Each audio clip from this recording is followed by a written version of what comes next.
میرے پیارے امی، میرے پیارے ابو، میرے امی پر مجھے ناز ہے، میرے ابو پر مجھے فخر ہے۔ میرے امی مجھے دنیا میں لانے کا ذریعہ بنی، ابو نے مجھے دنیا میں جینا سکھایا۔ میرے امی نے مجھے جنم دیا، ابو نے مجھے لوگوں سے پہچان کرائی۔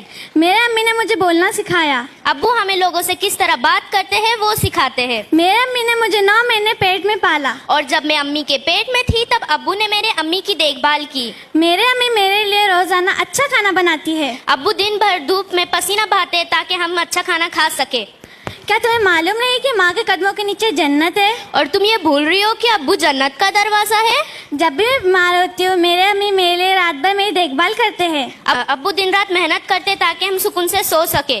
تم کہو یا نہ کہو، ماں کا درجہ سب سے بڑا اور بلند ہے۔ نہیں، ابو کا ہی مرتبہ بلند ہوتا ہے۔ نہیں، تمہیں ایک حدیث بتاتی ہوں جس سے تمہیں سمجھ آئے گا کہ امی اور ابو میں سے کس کا مرتبہ سب سے بڑا اور بلند ہے۔ اچھا بتاؤ۔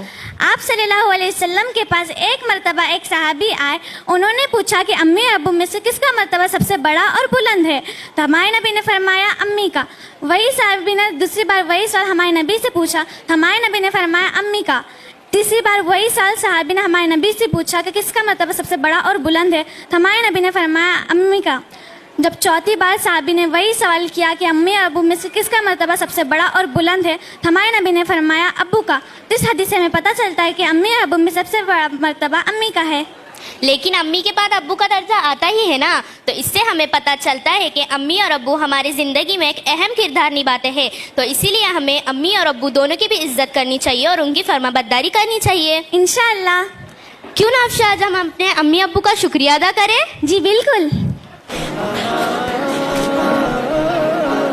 ان کے جو امی ابو ہے وہ ذرا نظر کے سامنے آ جائے۔ شکریہ امی۔ جزاک اللہ خیر۔ ماشاءاللہ، شکریہ۔ زوردار تالیاں ہو جائیں ان لوگوں کے لیے۔